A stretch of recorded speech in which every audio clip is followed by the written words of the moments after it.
Go ahead and find a seat. This morning we continue with our Live the 10 message series on the 10 commandments, and I'm going to review the groundwork that we've laid so far. We've seen, first of all, that the underlying principle behind living the 10 commandments, is that life goes well when we do life God's way.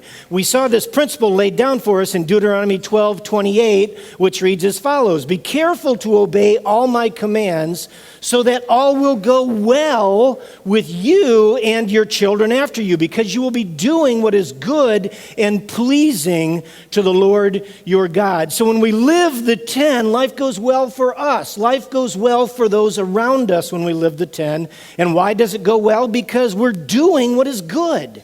We're doing what is pleasing. So far in our journey, we've looked at the first 4 of the 10 commandments, and I want to quickly review the takeaways that we've seen in the previous 4 weeks. So let's read these together. 1, life goes well when I put God first. 2, life goes well when I keep God first. Number 3, life goes well when I take God seriously. And number 4, life goes well when I pause weekly. Well, this morning we're going to look at commandment number 6, which is out of sequence. Number 5 is honor your parents, but I thought it would be better to look at honor your parents next week on Mother's Day rather than number 5, which is do not murder.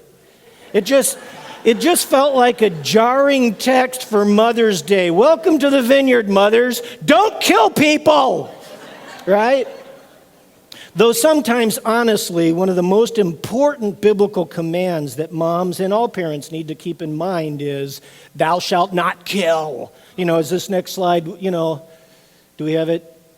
Yeah, parents, if you've ever experienced one of those, right, number 6 is important. Do not kill, right? All right, so number 6 this morning, we find in Exodus 20:13, you shall not murder. It's a pretty short Bible passage. There's only 2 words in the original Hebrew.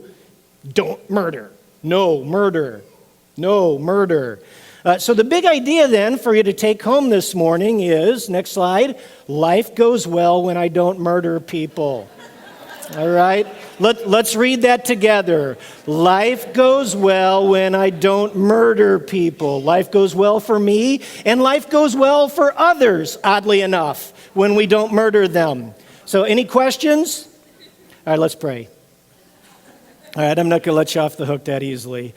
In all seriousness, there's more to number 6 than meets the eye. And it may seem easy for us to dismiss number 6 as, well, I got that one down. This is really not an issue in my life, murdering people. It's not an ongoing struggle. Just every now and again maybe, but not an ongoing struggle. But this morning, what I want you to actually see is that living number 6 is a daily decision in your life. Number 6, do not murder, is a daily decision in your life. And this is the real big idea, the real big idea that we're going to unpack this morning. Life goes well when I value life. Let's read that together.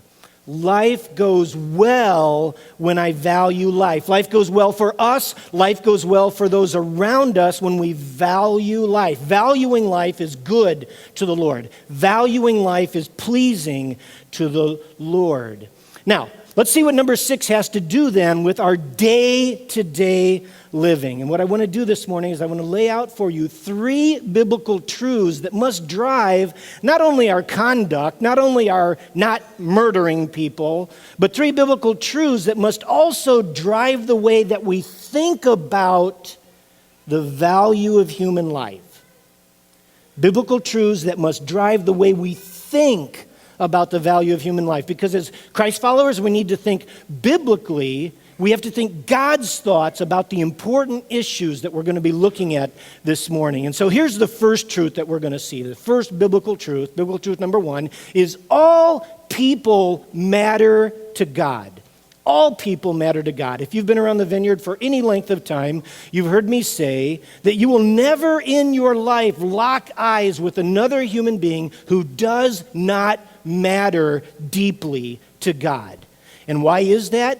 Because every single person Every single human being bears on his or her life the fingerprint of God, what the ancients referred to in Latin as the imago Dei, the image of God, the fingerprint of God on their lives. And this truth, of course, comes from Genesis 1:27, which reads, "So God created human beings in his own image." He created us in his own image. I mean, the image of God, he created them. Male and female, he created them. And so of every single person who has ever walked the dust of this earth, for every person who will ever walk this planet, God says of him or her, he or she matters deeply to me because I see my fingerprints all over that person's life. And so that means that God sees his fingerprints on the person that you can't stand. God sees his fingerprints on the people that irritate the wajubis out of you.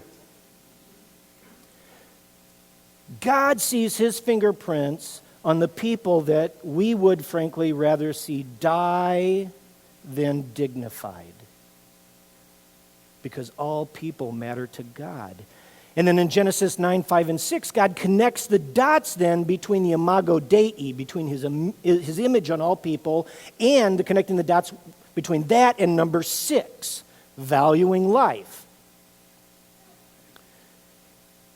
The verse reads, "And I will require the blood," this is God speaking, "I will require the blood of anyone who takes another person's life. If a wild animal kills a person, it must die. And anyone who murders a fellow human must die. If anyone takes a human life, that person's life will also be taken by human hands." And why? Because God made human beings in his own image. And so this verse gives us the why behind commandment number 6, don't murder, because every single person bears the image of God. Every single person matters deeply to God. And that's why the big idea then behind number 6, the principle is life goes well when I value life. Why? Because every life matters deeply to God. All right, let's quickly tease out then a couple practical implications then for day-to-day living from this biblical truth, number 1, that all people matter to God. All right, so first of all, this is not a prohibition. The commandment, do not murder, is not a prohibition against killing animals. All right? When God says thou shalt not murder, he means people, not animals. And this is clear then from Genesis 9:3, where the Lord tells us, everything that lives and moves about will be food for you. Just as I gave you green plants, I now give you everything. So God says it's okay to eat a hamburger, and if you have to kill a cow, I guess that's okay too. It's all right. This is just a simple, practical outworking of number 6, because there are those who would say, well, killing an animal is murder. It's not. It's not. Now, God does tell us in Genesis chapter 2 that we have a responsibility towards the animal kingdom. We have a responsibility to tend the garden. We have a responsibility as the human race to protect and guard and to serve God's creation. And so though commandment number 6 does not prohibit the murdering of animals, neither does the Bible condone just wanton and careless neglect or abuse of the animal kingdom. All right? So I just need to throw in that little caveat there. That's the first application. Commandment number 6 is not a prohibition against killing animals. Second application, and this is an obvious one, God says no to murder. All right? Exodus 20:13, thou shalt not murder people. All right, enough said there. Let's move on. Third application, God says no to abortion. God says no to abortion. Abortion is plain and simple the taking of a life that matters deeply to God. It's the taking of a life of a human being that matters deeply to God. It's the taking of a life whose fingerprint, or whose life bears the fingerprints of God all over him or her. Now, listen to this. Abortion in the United States and really across the globe has gained legal and ethical or moral ground on the erroneous argument that an embryo is not a human being. So therefore, as the argument goes, abortion is not murder because it is just simply extracting an embryo. It is not terminating a human life. Right? That's the argument, that legally is gaining ground, but that's a slippery slope argument, meaning there's no logical stopping ground for following that train of thinking. Because there's no logical stopping point for how far back you can move the definition of what it means to be a human being. Well, if an embryo isn't a human being, maybe it's not a human being until it can walk. Maybe it's not a human being until it can talk. Maybe it's not a human being until it can do calculus. Maybe it's not a human being if it can't walk any longer. And so there's no logical stopping ground for that line of argumentation. And so by that moving definition, any one of us across the spectrum of life could find ourselves in a position where we could legitimately and legally be terminated because we no longer fit the definition of what is a human being. Does that make sense? It's a slippery slope argument to say that an embryo is not a human being. It does not define human life. The important question is not what ethicists or pro-abortion or pro-choice individuals are saying. The important question here is, when does God say life begins? We see the answer to that in Psalm 139, 13, and 16, which says, "You, God, you made all the delicate inner parts of my body and knit me together in my mother's womb. Thank you for making me so wonderfully complex. Your workmanship is marvelous. How well I know it. You watched me as I was being formed in utter seclusion, as I was woven together in the dark of the womb. You saw me before I was born, Every day of my life was recorded in your book. Every moment was laid out before a single day had passed." And so the meaning of this passage could not be any more clear. God recognizes a human being even in the mother's womb. God recognizes human life at the point of conception. So God says, what you call aborting an embryo, I call taking the life of a human who has my fingerprints all over their life and who matters deeply to me. God says no to abortion. A third application of the biblical truth that all people matter to God can be found in Jesus' own rabbinical commentary on commandment number 6. And we see Jesus making his commentary on the commandment not to murder in Matthew 5:21 and 22. Jesus said, "Now, listen, you have heard that our ancestors were told you must not murder," right? That's number 6. Do not murder. And if you commit murder, you're subject to judgment. But I say to you, Jesus is trumping the law here, but I say to you, if you are even angry with someone, you're subject to judgment. If you call someone an idiot, you are in danger of being brought before the court. And if you curse somebody, you are in danger of the fires of hell. And so Jesus said here that you can be a breaker of number 6. You can be a full-on murderer without murdering somebody. If you are even as much as angry with somebody, or if you even injure somebody with hurtful words, you are a murderer. Jesus says no to murderous words. Any murderers here besides me? All right. The rest of us are liars. We'll get to that. We'll get to that commitment or that commandment later. All right. Actually, by Jesus' definition, probably a number of serial killers here this morning. Yeah, okay, I'm one of them. All right, so Jesus ups the ante here and reveals to us that the Father's heart behind commandment number 6 goes beyond the murdering of human beings and extends to the hatred of human beings. And why is that? Because all people matter to God.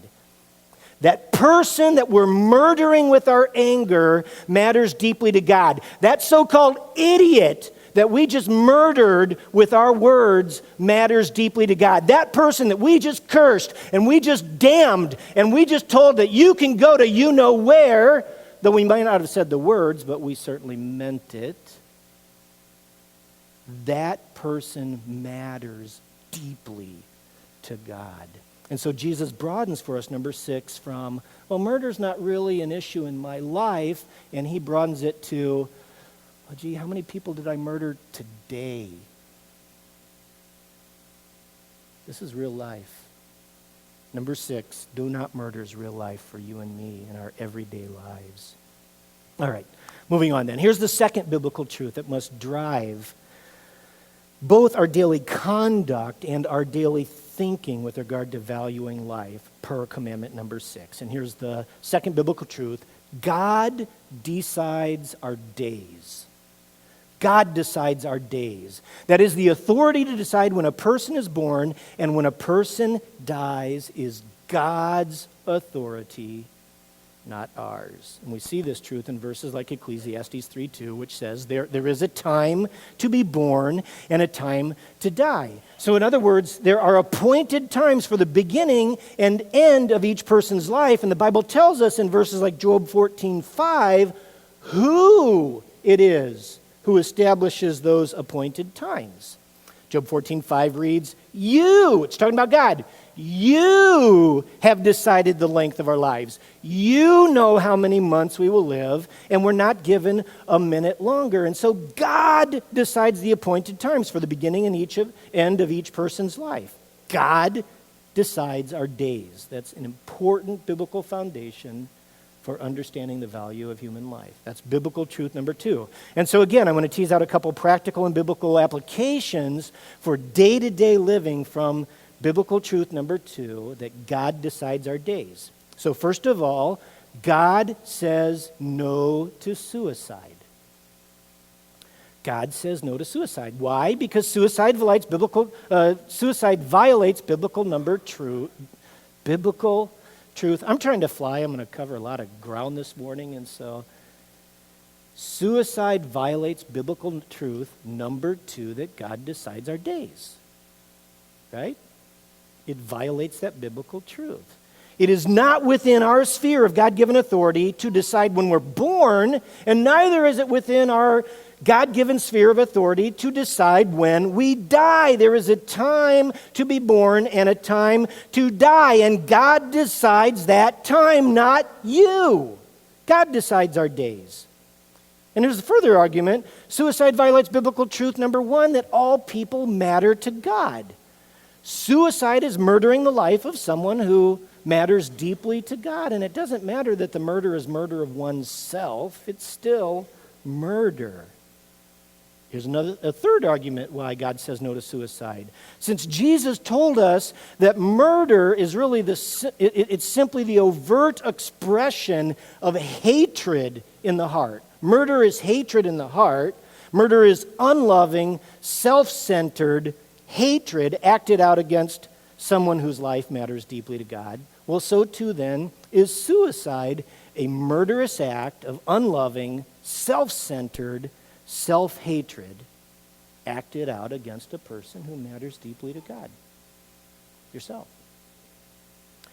And we see the connection, by the way, between unloving, self-centered self-hatred and the way that we actually treat our physical bodies. That connection is made in Ephesians 5, but the connection is made on the flip side of the coin. It's the opposite truth that's being made here. In other words, Ephesians 5 tells us that a healthy self-love, as opposed to a self-hatred, a healthy self-love is evidenced by the way one treats his or her own body.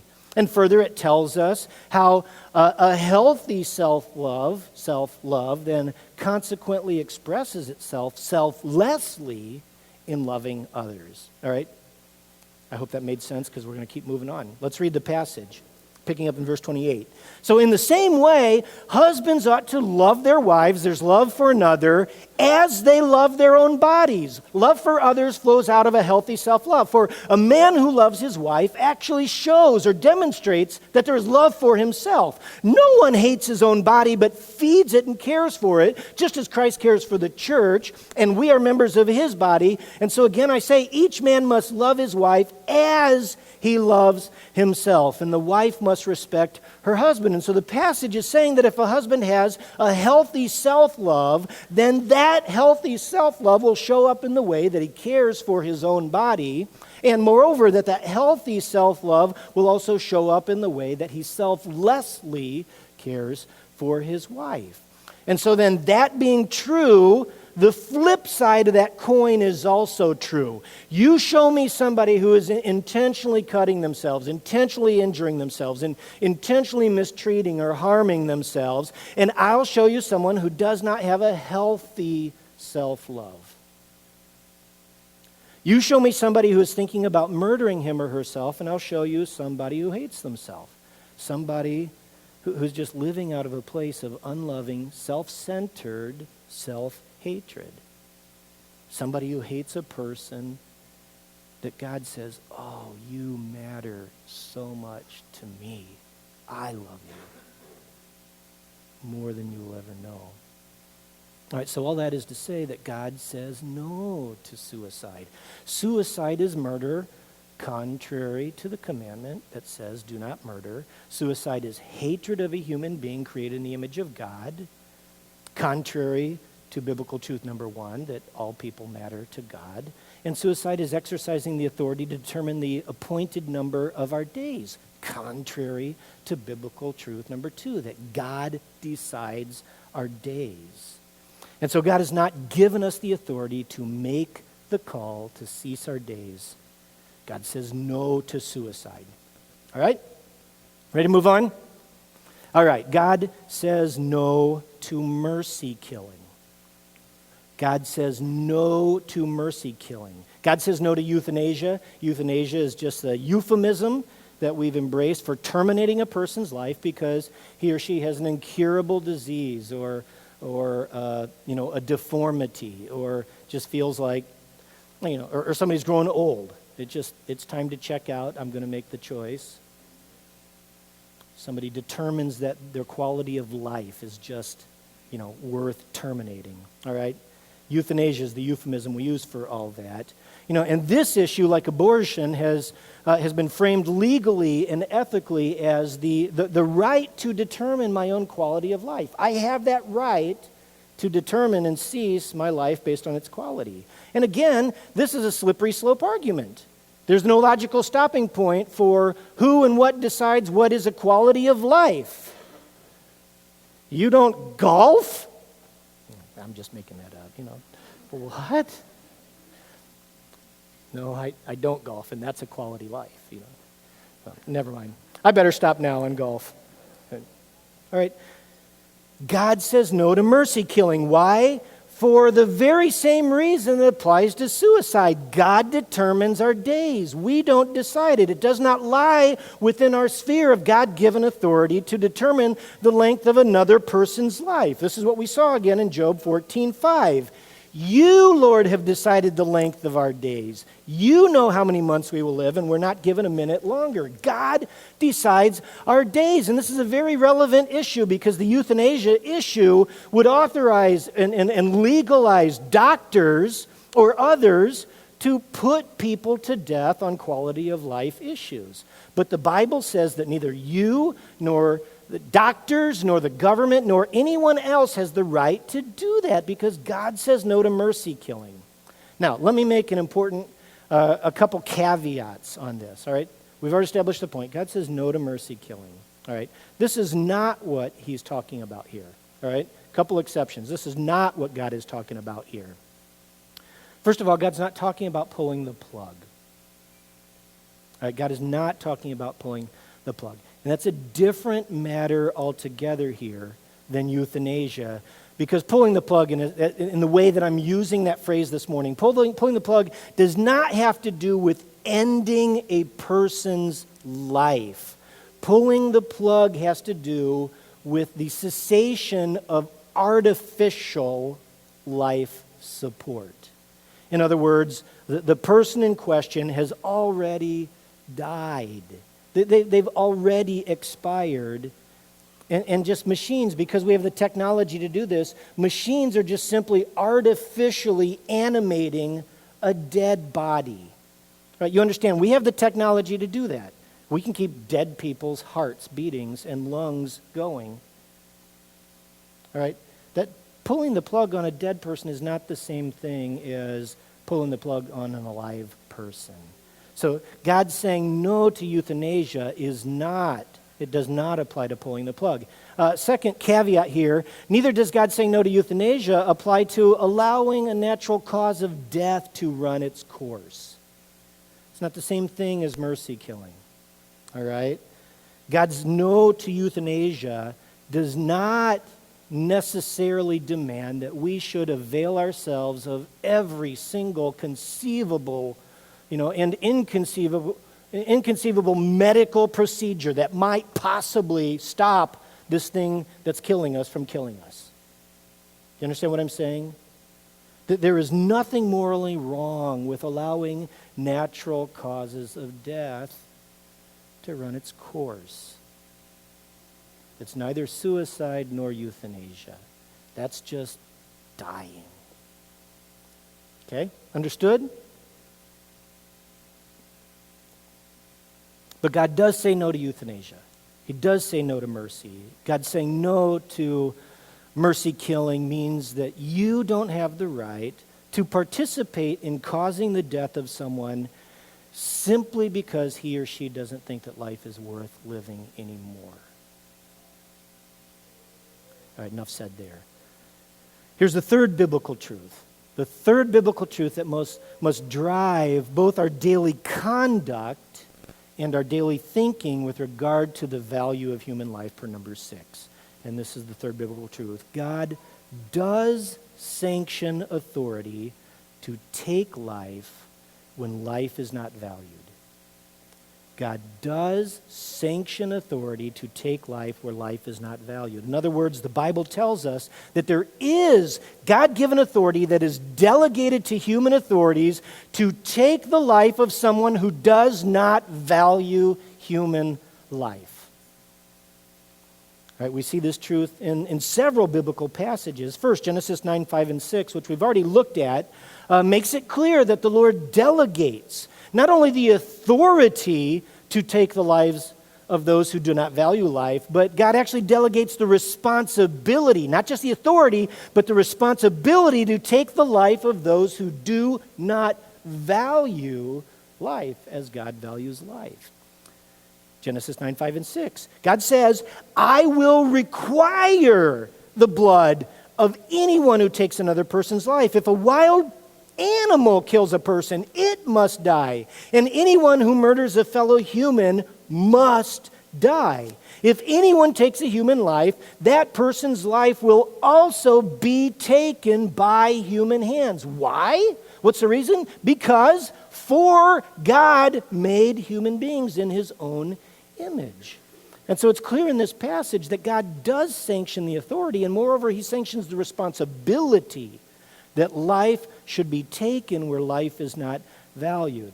All right, so let's tease out then a couple practical applications, biblical applications of truth number 3, that God does sanction authority to take life. All right. First of all, number 1, God sanctions capital punishment for murder. In the Bible, we see that God sanctions capital punishment for murder. We see this in passages like Leviticus 24, 17, and 18, which reads, anyone who commits murder shall be put to death. The principle is a life for a life. All right? Anyone who commits murder shall be put to death. The principle is a life for life. All right, now there are those who would argue that this Leviticus passage or the previous Genesis 9 passage that we just looked at, that's Old Testament law. That's Old Testament law. It does not apply to the New Testament church. It does not apply in the New Testament era. It doesn't apply for today. Well, let's look at what the New Testament has to say. Romans 13:4 reads as follows. For the one in authority, the context here is governmental authorities. So, for the one in authority is God's servant, a servant of God. Governmental authorities are servants of God for your good, but if you do wrong, be afraid. For rulers do not bear the sword for no reason. Rulers, governments are God's servants, agents of wrath to bring punishment on the wrongdoer. And so the phrase bear the sword here in this context clearly means to carry arms for the purpose of executing lethal justice. That's what bear the sword means. To bear a weapon for the purpose of carrying out lethal justice. God has authorized governing authorities as his servants to do good. To do good. And what is the good? To bear the sword for the purpose of executing God's wrath against wrongdoers. You see that? This is New Testament truth. The New Testament sanctions capital punishment.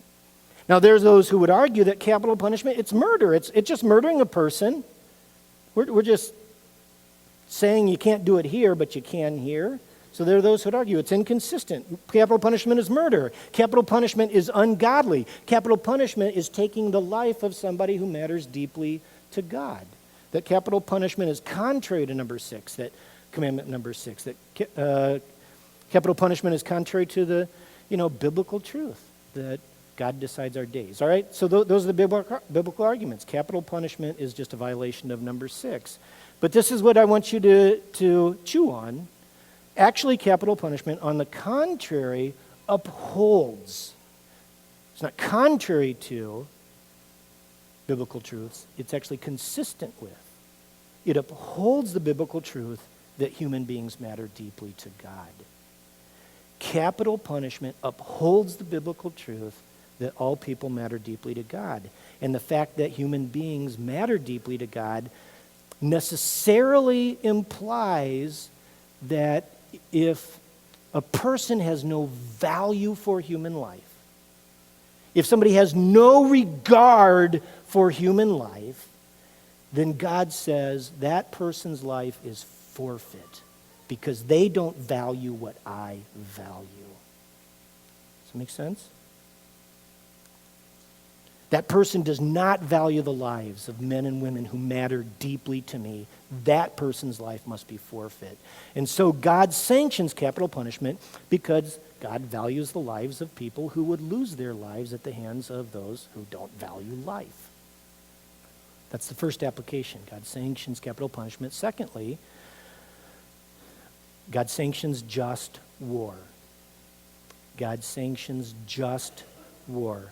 Now, I'm not going to have time to unpack the word just here. That's a whole dialogue in and of itself. But God sanctions just war. The Bible tells us this from the well-known passage in Ecclesiastes that says there is a time for war.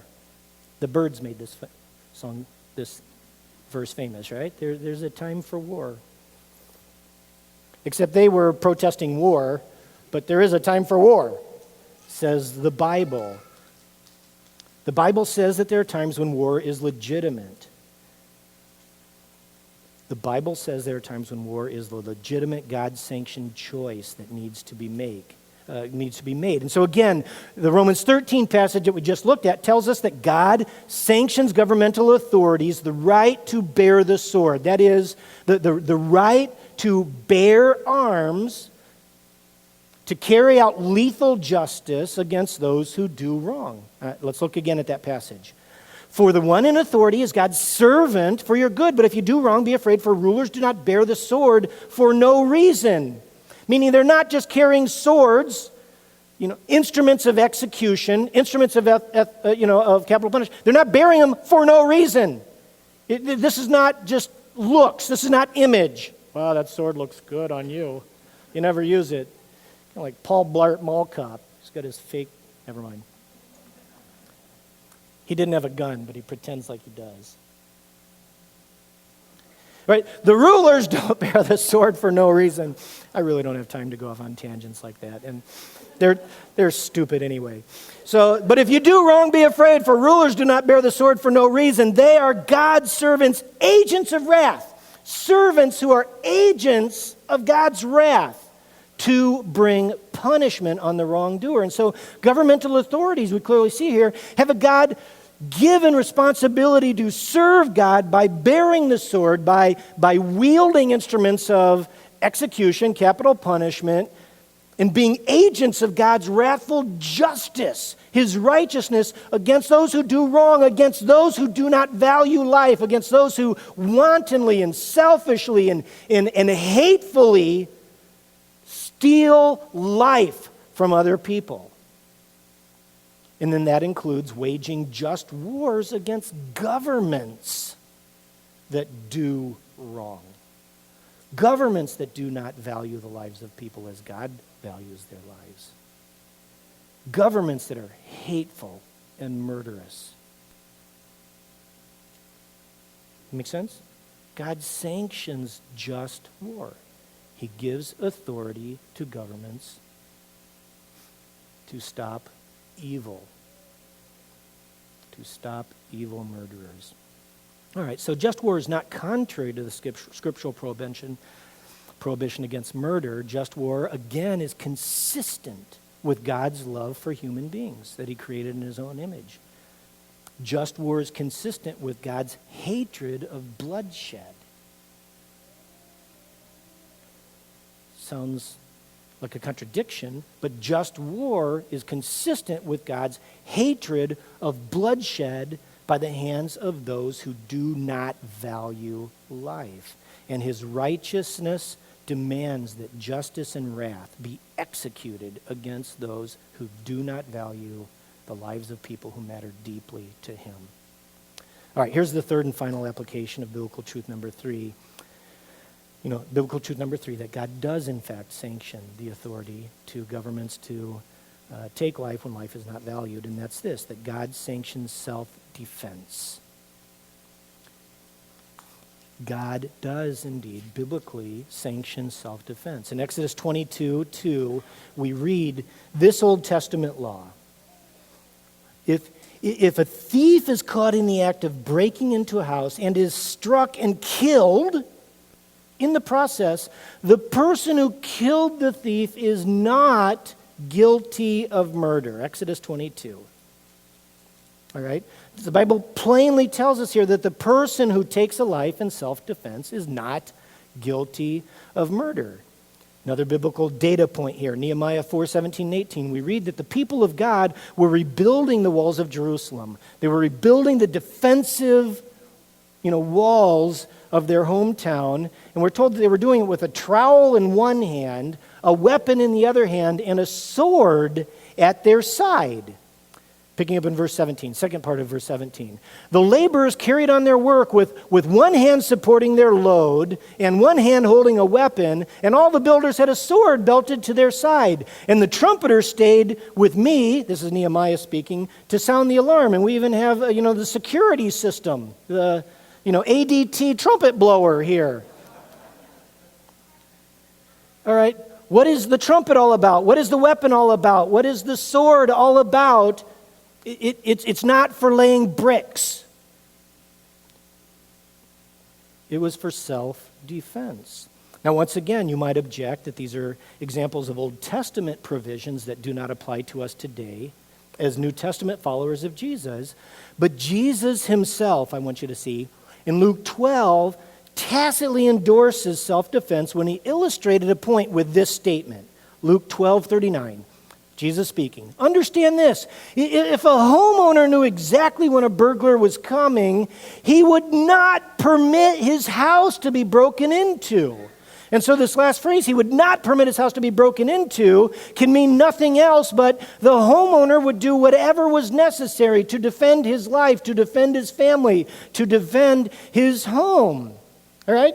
That's clearly the point of Jesus' illustration. This is the obvious choice the homeowner would make, self-defense. And it's hard to imagine that Jesus would have used an illustration premised upon the obvious choice of self-defense. Wasn't it clear that this was what the homeowner would do? Why would Jesus use that illustration if Jesus didn't believe that self-defense was okay?